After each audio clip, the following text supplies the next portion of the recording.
let's just sew whatever. Alright guys, so in today's video I'm going to be showing you how to pack a bag that you have sold online. So I just finished up this custom order. This is a Harriet tote by Swoon, and if you were making a lot of a certain bag, it really comes in handy to order boxes in bulk from Amazon. So if you can measure or take the measurements of your bag and kind of find a good size that will work with everything, that is your best option. And if you can't find the dimensions online, you can just kind of use a ruler. So my box for this needs to be at least 15 wide by about 5 deep. 6 would be preferred. So we've got what? 16 by 5 by 12. So we've kind of got those dimensions in mind. You don't want to smush your bag down too much. I look like crap right now. So I've got this 16, 10, 6. I'm pretty sure this is gonna work. And I bought these in bulk from Amazon. So I'm gonna use my packing tape to make the box, and then I'll show you how I pack it. Okay, so this box will fit. I like to add 3 pieces of tape or so to the bottom of the box. And then I actually go to IKEA to get their packing paper. And what I like to do is kind of line the bottom of the bag with it. Add a few layers, create like a little nest. Something I'd like to do, and I know I've talked about this way too often, is get dust bags made. And it's something you could also make, just like a waterproof bag your bag can travel in. So I've got this nice nest, very inviting, warm and cozy. So I like to set my bag inside of it.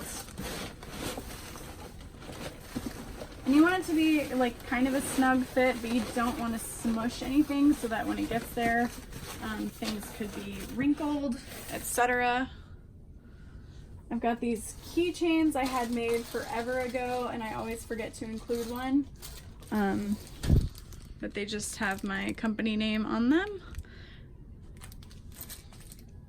And then I like to include like a little thank you note, their invoice, and some business cards. I don't usually include more than 2 business cards because it's possible that they could end up chucking them, throwing them away. But if you have 2, then they have one they can give a friend and one they can keep by their desk or whatever. Another tricky thing you can do is just put one of your cards in a zippered pocket, and then the likelihood that a customer would remove it, I don't know, it's 50-50 whether they would just throw it out or whether they would hold on to it and just kind of keep it as a reminder of who made the bag. Okay, so I've got my packing slip, I've got a nice note on there, and I always like to include a packing slip with my address and the customer's address. I'm gonna tell you why. I once forgot to put a shipping label on a box, and I put it out with all my mail. My mail lady took it. One, I cannot fault her. At the end of the day, it's my fault, but she should not have taken a package without a label. She was just lazy and wasn't scanning everything. And so it was a very expensive custom order. It cost me a lot of money to remake.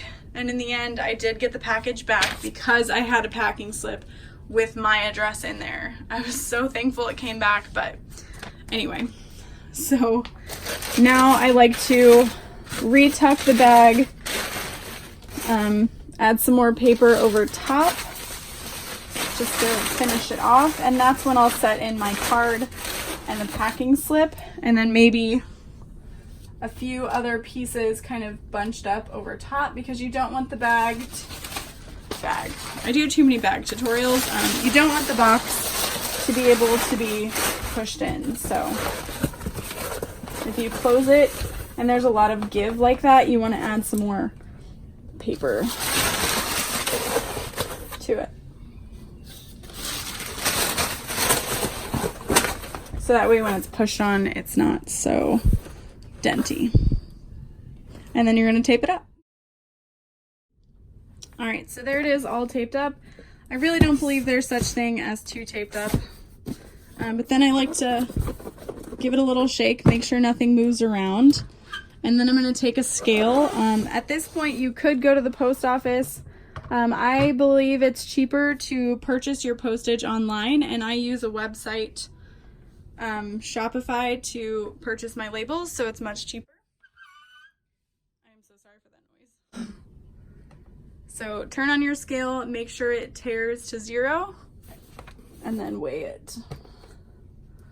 Okay, so this is 2 pounds and almost 11 ounces. And what the post office is going to do is they're going to round that up to 3 pounds. You're not paying per ounce, you're paying for the pound.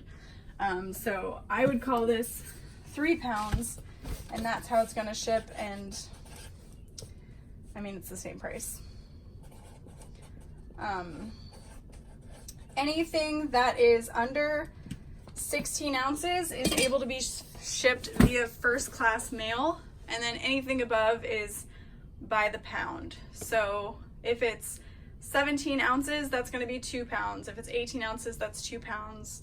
If you're at 2 pounds, 3 ounces, it's 3 pounds. So that's kind of annoying, but it's something I've learned about shipping.